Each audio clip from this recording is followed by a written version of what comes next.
من الشيطان الرجيم بسم الله الرحمن الرحيم ورسولا إلى بني إسرائيل أني قد جئتكم بآية من ربكم أني أخلق لكم من الطين كهيئة الطير فأنفخ فيه فيكون طيرا بإذن الله وأبرئ الأكمه والأبرص وأحيي الموتى بإذن الله وأنبئكم بما تأكلون وما تدخرون في بيوتكم إن في ذلك لآية لكم إن كنتم مؤمنين ومصدقا لما بين يدي من التوراة ولأحل لكم بعض الذي حرم عليكم وجئتكم بآية من ربكم فاتقوا الله وأطيعون إن الله ربي وربكم فاعبدوه هذا صراط مستقيم صدق اللہ العظیم۔ بسم اللہ الرحمن الرحیم۔ سورہ آل عمران آیت نمبر 49-50 تلاوت ہوئی ہے۔ جناب عیسیٰ علیہ السلام اللہ کی نشانی کے طور پر دنیا میں بغیر والد کے پیدا ہوئے، اور اللہ تعالیٰ نے آپ کو رسول بنا کر بھیجا، اور رسول بھی آپ بنی اسرائیل کی طرف آئے تھے۔ بنی اسرائیل وہ خاندان ہے جو حضرت یعقوب علیہ السلام کا خاندان ہے، ان کے خاندان کے لوگوں کی طرف آپ کو اللہ نے بطور نبی بنا کر بھیجا، اور آپ وہاں تشریف لائے۔ اللہ تعالیٰ نے آپ کو جو معجزات عطا فرمائے وہ اس زمانے کے جو حالات تھے، طبی طور پر بڑا عروج تھا، بکرات اور جالینوس کا اور سکرات کا اور ارسطو وغیرہ بڑے ماہرین طب موجود تھے۔ اس زمانے میں اس طب کے رد میں کہ جہاں ساری طب اور ساری انسانی کوششیں معطل ہو جائیں، وہاں پھر اللہ کی قوت انبیاء پر معجزات کی شکل میں ظاہر ہوتی ہے۔ آپ کا پہلا معجزہ یہ تھا، آپ نے فرمایا رسولا الی بنی اسرائیل انی قد جئتکم بآیۃ من ربکم، میں اللہ کی طرف سے نشانی بن کر آیا ہوں۔ انی اخلق لکم من الطین کہیئۃ الطیر، میں ایک پرندہ سا نما جانور بناؤں گا، پرندہ نما ایک تصویر مٹی سے۔ فانفخ فیہ فیکون طیرا باذن اللہ، اس میں پھونک ماروں گا تو وہ اللہ کے امر سے چل پڑے گا، اڑ پڑے گا۔ چمگادڑ آپ نے بنایا تھا، چمگادڑ ایسا ہی ایک پرندہ سا بنایا جس کی شکل چمگادڑ کی تھی، آپ نے پھونک ماری اور وہ اڑ پڑا۔ ماہرین طب کہتے ہیں دو جانور ایسے ہیں دونوں چھوٹے، ان کا نظام انسانی نظام سے ملتا جلتا ہے، ایک مینڈک اور ایک چمگادڑ، تو آپ نے اسے بنایا۔ ویسے کچھ لوگوں کا نظریہ یہ ہے کہ انسان پہلے بندر تھا، پھر بندر کے بعد جو ہے یہ انسان بنا ہے۔ وہ بندروں کی اولاد ہوں گے، ہم تو شروع سے آدم کی اولاد ہیں، اور ہم انسان ہیں اور انسان ہی ہیں۔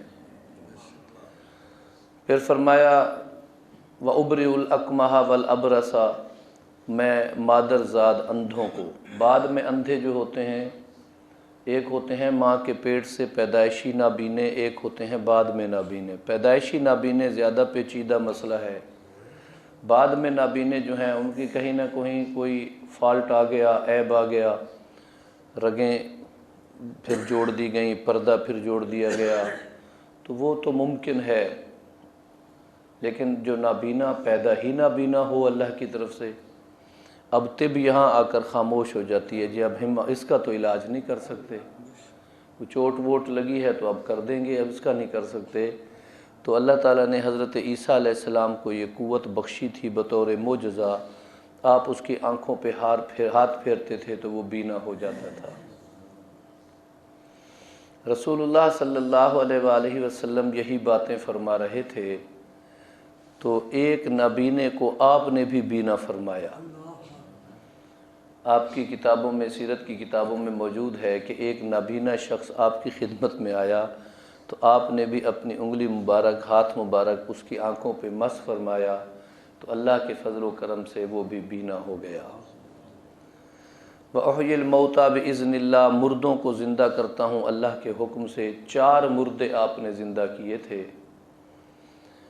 ایک عورت آپ کے پاس آئی کہ میرا بیٹا انتہائی بیمار ہے، ابن العجوز، علامہ آلوسی رحمۃ اللہ علیہ نے لکھا ہے، آپ مہربانی کریں اس کے لیے کچھ علاج کر دیں اس کا۔ وہ 3 دن کے فاصلے پر ہے، وہاں جہاں حضرت عیسیٰ علیہ السلام تھے وہاں سے پیدل جانے میں یا سواری پر جانے میں 3 دن کا سفر تھا، 3 ایام، مسیرت 3 ایام۔ تو آپ ان کے ساتھ وہاں تشریف لے گئے تو پتہ چلا وہ تو فوت ہو چکا ہے۔ آپ نے اسے اس کی قبر پر گئے، وہاں جا کے اسے فرمایا قم بإذن اللہ، وہ قبر میں سے کھڑا ہو گیا۔ اس کے جسم سے پسینے کے قطرے گر رہے تھے جب وہ اٹھا تو وہ کھڑا ہو گیا۔ اس نے بعد میں کافی عرصہ زندگی گزاری اور بچے بھی پیدا فرمائے، بچے بھی پیدا ہوئے اس کی وجہ سے۔ ایک چنگی محرر تھا، چنگی وصول کرتا تھا وہ، اس کی بیٹی فوت ہو گئی ایک دفعہ، تو اس کی بیٹی کو بھی آپ نے اس کے کہنے پر دوبارہ زندہ کیا اور وہ کچھ عرصہ زندہ رہی بعد میں۔ عین کے ساتھ آذر ایک نام ہے، آذر نامی ایک آدمی کو بھی آپ نے زندہ کیا۔ کہتے ہیں کہ وہ ایک جنازہ آپ کے سامنے سے گزرا، چارپائی پر لوگوں کے کندھوں پر تھا، تو آپ نے اسے کہا قم بإذن اللہ، وہ چارپائی پر ہی اٹھ کے بیٹھ گیا اور وہیں سے اس نے چھلانگ لگائی، لوگ ڈر کے بھاگ گئے، پھر وہ چارپائی وہی مردہ اٹھا کے گھر لے گیا، لو جی میں آ گیا ہوں، اور پھر سے وہ زندہ ہو گیا۔ چوتھا ایک آپ کے متعلق آتا ہے کہ حضرت سام بن نوح، حضرت نوح علیہ السلام کے 3 فرزند جو طوفان نوح سے بچ گئے تھے اور کشتی نوح میں سوار ہو گئے تھے، ان میں ایک کا نام حضرت سام ہے۔ ہمارے بڑے وہی ہیں، آپ اور میں، ہم حضرت سام کی اولاد ہیں۔ تو حضرت سام بن نوح کو آپ نے زندہ کیا قبر سے۔ وہ اٹھے تو ان کے آدھے بال سفید ہو چکے تھے۔ جب حضرت سام فوت ہوئے اس وقت بال سفید نہیں ہوا کرتے تھے۔ حضرت ابراہیم علیہ السلام کے زمانے میں سب سے پہلے حضرت ابراہیم کے ہی بال سفید ہوئے تھے علیہ السلام۔ حضرت ابراہیم علیہ السلام نے جب پانی میں اپنا عکس دیکھا اور اپنے بالوں کو سفید دیکھا تو اللہ رب العزت کے حضور عرض کیا اللہ یہ کیا ہے؟ تو اللہ تعالیٰ نے فرمایا یہ اکرام ہے، اکرام عزت ہے۔ تو آپ نے فرمایا اللہم زد، پھر اس میں اضافہ فرما دے۔ تو ہم حضرت ابراہیم کی دعا کے صدقے سفید بال لیے پھرتے ہیں۔ حضرت ابراہیم علیہ السلام کے بال سب سے پہلے سفید ہوئے۔ ویسے سفید بالوں کے متعلق ایک حدیث پاک میں آتا ہے اللہ رب العزت سفید بالوں سے بڑا حیا کرتے ہیں، بڑا خیال کرتے ہیں ان کا۔ ان کے اٹھے ہوئے ہاتھ، ان کی شکلیں، ان کے چہرے اللہ کو بڑے بھاتے ہیں اور اللہ تعالیٰ ان کا بڑا خیال فرماتے ہیں۔ تو بہرحال یہ نعمت ہے اللہ کی، جب تک حالات آپ کو اجازت دیں تو آپ کی مرضی ہے، ورنہ جوانی تو خیر اپنی جگہ، شوق صحیح، تو یہ بھی اللہ تعالیٰ کی نعمت ہے۔ حضرت سام بن نوح کے بال سفید ہو گئے تو وہ حیران ہو گئے، میرے بال سفید کیوں ہو گئے؟ میں تو مرا تھا تو میرے بال تو کالے تھے اور سفید ہوتے ہی نہیں تھے، بلکہ وہ تو اچنبے کی بات تھی۔ تو انہوں نے بتایا کہ میرے بال اس لیے سفید ہو گئے کہ میں برزخ کی جو زندگی گزر رہا تھا، وہ نبی کے بیٹے تھے، اہل ایمان میں سے تھے، اللہ کے محبوب بندوں میں سے تھے۔ برزخ کی زندگی میں جو ہیبت ناک مناظر سنے اور دیکھے جاتے تھے ان کے خوف کی وجہ سے، اور اس کے بعد جو قیامت نے آنا تھا اس کے خوف کی وجہ سے میرے بال سفید ہو گئے۔ حضرت عیسیٰ علیہ السلام سے انہوں نے پوچھا کیا قیامت واقع ہو گئی؟ قامت الساعۃ، کیا قیامت واقع ہو گئی؟ تو آپ نے فرمایا نہیں، قیامت تو واقع نہیں ہوئی، میں تو تمہیں اپنے الحمدللہ میں نے تو تمہیں اپنے معجزے کے طور پر اٹھایا ہے۔ تو پھر حضرت عیسیٰ علیہ السلام نے فرمایا آپ جتنے دن رہنا چاہیں یا اللہ جتنے دن چاہیں گے آپ رہ لیں، آپ کو مرنا تو پھر بھی ہے۔ مفسرین لکھتے ہیں انہوں نے ایک درخواست کی کہ میں مرنے کو تو تیار ہوں، اللہ کا امر ہے اور قیامت سے پہلے تو میں نہیں اٹھ سکتا، آپ کے معجزے کے طور پر اٹھا ہوں، لیکن کیا ایسا ہو سکتا ہے جو موت کے وقت سکرات کی تکلیف تھی وہ مجھے نہ لگے؟ وہ جو تکلیف مجھے سکرات کی تھی اس کی کڑواہٹ میں اب بھی محسوس کر رہا ہوں، اس کا خوف میں اب بھی محسوس کر رہا ہوں، اور اس سے اب یہ بات میں آگے ملا رہا ہوں، یوں سمجھیے اس سے جو میرا بدن ٹوٹا تھا، اس سے جو میرے اوپر بوجھ پڑا تھا، وہ میں اب بھی اسے درد کو محسوس کرتا ہوں، مرنے کو تیار ہوں، مجھے سکرات کی وہ تکلیف دوبارہ نہ لگے۔ ایک روایت میں آتا ہے کہ نبی علیہ الصلاۃ والسلام کی خدمت میں جناب عزرائیل سلام کے لیے حاضر ہوئے، تو آپ نے پوچھا عزرائیل تو جب یہ روح نکالتا ہے تو کیا کرتا ہے؟ تو کہنے لگا جی میں سینے پر ہاتھ رکھ دیتا ہوں اور اس بوجھ کو یہ برداشت نہیں کر سکتا مرنے والا، اور اس کی روح نکل جاتی ہے۔ ویسے تو اور بھی روایات ہیں، بعض اوقات روحوں سے لوگ محبت کرتے ہیں، مرنا نہیں چاہتے، تو میں ان کے جسم میں گھس کر پاؤں کے ناخن سے اس طرح ادھیڑتا ہوں جس طرح چمڑے کو ادھیڑا جاتا ہے، والنازعات غرقا۔ اور بعض روحیں ایسی ہوتی ہیں، ہم اسے اردو میں ایک محاورے کے طور پر کہہ سکتے ہیں ضرب المثل، جیسے مکھن سے بال کھینچ لیا جائے اور پتہ ہی کسی کو نہ چلے، والناشطات نشطا، بڑے آرام سے روحیں نکل جاتی ہیں۔ تو جناب رسول اللہ صلی اللہ علیہ وسلم فداہ ابی و امی، ہمارے ماں باپ آپ پہ قربان، ہماری نسلیں آپ پہ قربان، سبحان اللہ۔ فرمانے لگے تو ایسا کر جتنی روح نکالتے وقت تکلیف آتی ہے، ایک روایت میں احد پہاڑ کے برابر ان کے اوپر وزن ہوتا ہے، فرمانے لگے جتنی تکلیف میرے کسی ایک امتی کو آنی ہے وہ ساری تکالیف ملا کے مجھے دے دے، میری امت کو کچھ نہ کہنا۔ اور یہ بات کوئی آپ نے تسلی کے جملوں کے لیے نہیں کی کہ بس میں جملے کہہ دوں ایسا ہوگا نہیں، اور اگر اللہ چاہتے ایسا ہو بھی جاتا تو رسول اللہ صلی اللہ علیہ وسلم اس کا انکار نہ فرماتے۔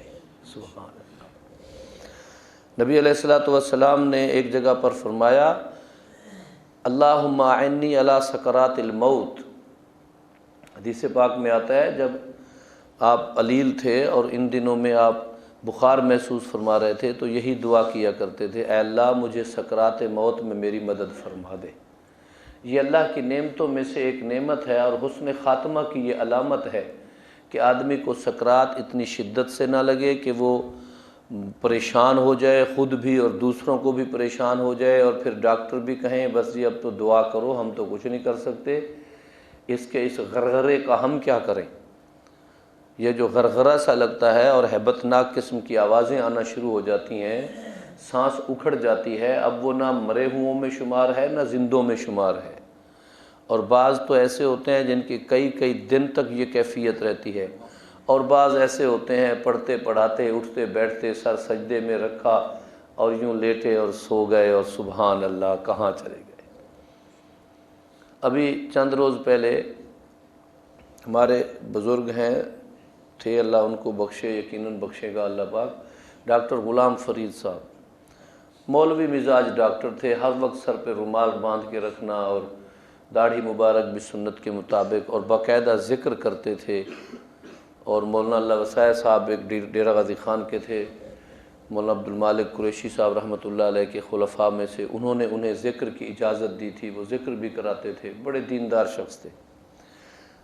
5-7 دن وہ بیمار رہے تو آخری روز رات کے کوئی 1:30-2 بجے اپنے بچوں سے کہنے لگے کہ مجھے وہ قرآن پاک لا کے دو جس کی میں معمول میں تلاوت کرتا ہوں، یعنی جو میں خود پڑھا کرتا ہوں۔ اب وہ لا کے انہیں دیا گیا، انہوں نے تھوڑی سی تلاوت فرمائی اور پھر فرمانے لگے میرے سرہانے ہی اسے رکھ دو، میں پھر پڑھوں گا، اور پھر سب کو جگا دو، جتنے اٹھ رہے تھے بچے وہ جاگ گئے۔ جگانے کے بعد فرمایا ذکر کرو، اللہ اللہ اللہ، ذکر کرواتے رہے۔ اور ان کا ایک بیٹا مجھے کہہ رہا تھا کہ ابو نے کہا کہ یار یہ سامنے ویل چیئر تو ہٹا لو، اب مجھے اجازت دے دو، بس اب میں نے جانا ہے، یہ ویل چیئر ہٹاؤ، مجھے کیسے لے کے جاؤ گے باہر، آگے تو ویل چیئر رکھی ہوئی ہے۔ یوں سامان وامان ہٹوا دیا حکماً، اور ذکر کرتے کرتے یوں ذکر کرتے سو گئے اور اللہ کو پیارے ہو گئے۔ یار یہ کیا ہے؟ یہ حسن خاتمہ جو ہے یہ دلیل ہے رضائے خداوندی کی۔ میں کہے بغیر نہیں رہ سکتا، حضرت والد صاحب رحمۃ اللہ علیہ، مولانا عبدالحی صاحب رحمۃ اللہ علیہ، ہم سب کے سامنے اسی کمرے میں تشریف فرما تھے اور پڑھا رہے تھے۔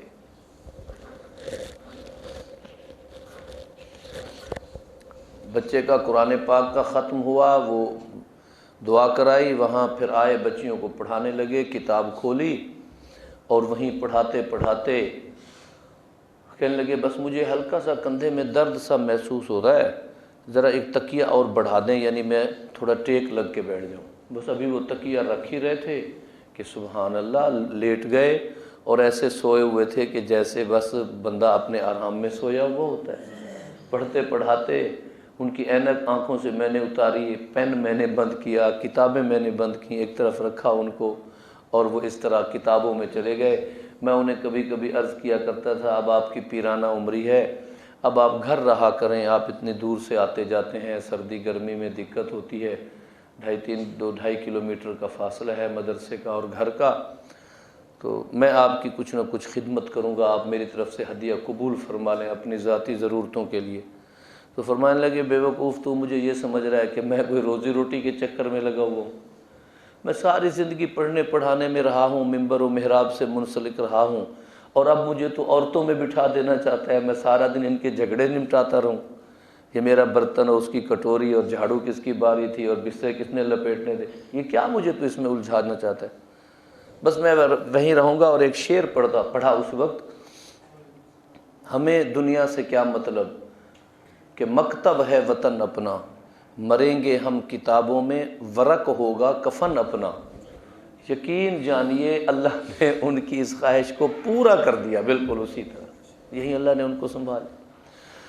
تو بہرحال حضرت سام بن نوح کو بھی آپ نے زندہ کیا۔ وَأُنَبِّئُكُم بِمَا تَأْكُلُونَ وَمَا تَدَّخِرُونَ فِي بُيُوتِكُمْ، جو تم کھا کر آئے ہو وہ بھی تمہیں بتا دیتا ہوں، کیا کھایا ہے جو گھر میں چھوڑ کر آئے ہو وہ بھی بتا دیتا ہوں۔ ایک نوجوان بچہ آیا، غالباً ابن اسنان اس کا نام مجھے ذہن میں آ رہا ہے، غلطی ہے تو اللہ معاف فرما دے، تو آپ نے اسے بتا دیا تیرے گھر میں آج فلاں چیز پکی ہوئی ہے۔ وہ گھر آیا، امی سے کہا کیا پکا ہے؟ فلاں چیز۔ امی سے کہا فلاں چیز پکی ہے نا؟ تو اس نے کہا، امی نے کہا ہاں وہ پکی ہے، تجھے کیسے پتا؟ تو کہنے لگا مجھے حضرت عیسیٰ علیہ السلام نے بتایا آج تمہارے گھر میں فلاں چیز پکی ہوئی ہے۔ اب ماں نے سمجھا کہ میرا بچہ جو ہے یہ بڑی صلاحیتوں کا مالک ہے اور پہنچی ہوئی سرکار ہے، اس نے بچے کو کمرے میں بند کر دیا اور ساتھ ہی اپنے دیگر بچوں کو بھی، کہ میرے بچوں کو نظر نہ لگے، ان کو یہ تو بڑے بڑے اونچے بچے ہیں اور کیا کیا کہہ رہے ہیں۔ حضرت عیسیٰ علیہ السلام نے دیکھا بچہ نہیں آیا، چلے ان کے گھر تشریف لائے، تو جب وہ بچے کہاں ہیں، کھیل ویل رہے تھے جو، تو کہنے لگے بچے نہیں ہیں، جبکہ بچوں کے کھیلنے کی آوازیں آ رہی تھیں۔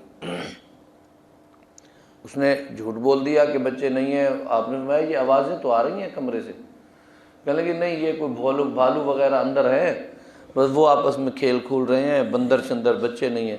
اچھا آپ نے فرمایا اللہ ان کو بندر ہی بنا دے۔ دروازہ کھولا تو سارے بندر بنے پڑے تھے۔ تو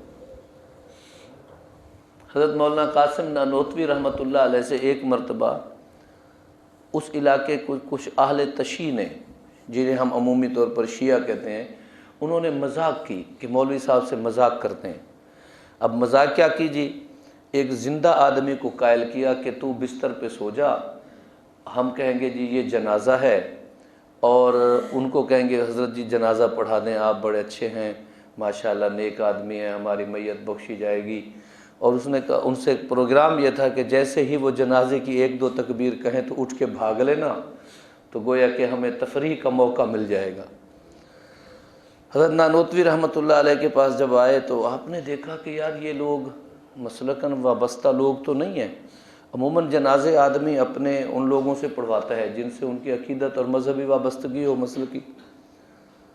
فرمانے لگے چلو کوئی نہیں پڑھا دیتے ہیں، میت آئی ہے تو میت کا جنازہ پڑھا ہی دیتے ہیں۔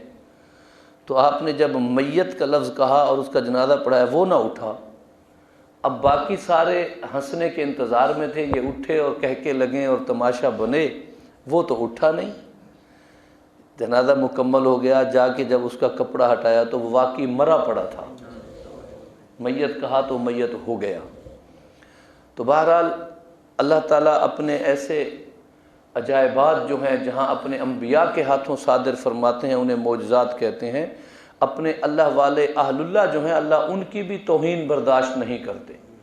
ایک حدیث مبارکہ میں اللہ کے نبی فرماتے ہیں، اللہ نے فرمایا، حدیث قدسی ہے، من عاد لی ولیا، جس نے میرے دوستوں کے ساتھ دشمنی کی، میں آذنتہ بالحرب، ان کے ساتھ اعلان جنگ کر رہا ہوں۔ جس نے اللہ والوں کی توہین کی، میں ان کے ساتھ اعلان جنگ کر رہا ہوں۔ اور اللہ کا اعلان جنگ ہو تو جیتے گا تو اللہ ہی۔ اللہ کے اعلان جنگ میں اللہ سے کون جیت سکتا ہے؟ تو میں اللہ نے فرمایا میں اعلان جنگ کروں۔ دو موقعوں پر اللہ نے فرمایا میں جنگ کر رہا ہوں۔ ایک سود خور سے فرمایا فَأَذَنُوا بِحَرْبٍ مِّنَ اللَّهِ وَرَسُولِهِ، اس کو کہہ دو پھر تو تیار ہو جا جنگ کے لیے اللہ کے ساتھ اور اللہ کے رسول کے ساتھ۔ اور دوسرا موقع پر فرمایا جو میرے نیک بندوں کی توہین کرتا ہے۔ بات لمبی ہو گئی۔ ان فی ذلک لآیۃ لکم ان کنتم مومنین، یہ تمہارے لیے نشانیاں ہیں اگر تم مومن ہو۔ پھر فرمایا ومصدقا لما بین یدی من التوراۃ، میں تمہارے لیے تورات کی تصدیق کرنے بھی آیا ہوں۔ آپ سے پہلی جو کتاب رائج تھی اس کا نام تورات تھا، موسیٰ علیہ السلام پر نازل ہوئی تھی، تو اس کی تکفیر کرنے نہیں آیا، رد کرنے، بلکہ تصدیق کرنے آیا ہوں۔ نبوت اور خلافت کا مزاج یہ ہے کہ پہلوں کی تصدیق کرتے ہیں، اس کے مقابلے میں دیگر نظام جتنے بھی آئے ہیں وہ پہلوں کی تکفیر کرتے ہیں، انکار کرتے ہیں۔ ہمارے جمہوری نظام کا بھی یہی تقاضا ہے، سابقہ حکومت کی پالیسیوں پہ خوب تنقید کریں گے، یہ ہوا غلط ہوا، یہ ہوا غلط ہوا، یہ ہوا غلط ہوا، جبکہ اپنے آپ کو بڑا کھرا دکھائیں گے۔ جبکہ نبوت و خلافت کا سلسلہ جو ہے وہ پہلوں کی تصدیق کرتے ہیں، نہیں وہ بہت اچھے تھے، میں اسی طرح کرنے کی کوشش کروں گا، اس میں بہتری لا سکا تو لاؤں گا ورنہ کمی نہیں ہونے دوں گا، تو یہ تصدیق کرتے ہیں۔ تو حضرت عیسیٰ علیہ السلام نے تصدیق فرمائی اور فرمایا میں کیا کام کرنے آیا ہوں، وَلِأُحِلَّ لَكُمْ بَعْضَ الَّذِي حُرِّمَ عَلَيْكُمْ، بعض وہ چیزیں جو تم نے خود ساختہ اپنے اوپر حرام قرار دے دی ہیں میں ان کو حلال قرار دے دوں گا۔ وہ لوگ اونٹ کا گوشت نہیں کھاتے تھے اور دودھ نہیں پیتے تھے، ایک خاص وجہ تھی اس کے متعلق، تو آپ نے اس کو حلال قرار دے دیا۔ وَجِئْتُكُمْ بِآیَةٍ مِّن رَبِّكُمْ، میں اللہ کی نشانی بن کر آیا ہوں۔ فَاتَّقُوا اللَّهَ، اللہ سے ڈرو، وَأَطِیعُونَ، اور میرا کہا مانو۔ آیت نمبر 51 اسی تمام معجزات کا خلاصہ ہے۔ ان اللہ ربی و ربکم، اللہ نے مجھے جتنی قدرتیں دی ہیں اور جو صلاحیتیں اور معجزات عطا فرمائے ہیں مجھے اپنی نشانی کے طور پر بھیجا ہے۔ ان تمام کا مقصد یہ ہے کہ اللہ میرا رب ہے، تمہارا بھی رب ہے، لہٰذا آج کے بعد فاعبدوہ، عبادت صرف اسی اللہ کی کرو، کسی اور کی نہ کرو۔ ھذا صراط مستقیم، اور یہی سیدھی راہ ہے، اسی پر چلتے رہو۔ اللہ تعالی ہمیں عمل کی توفیق عطا فرمائے۔ وآخر دعوانا الحمدللہ۔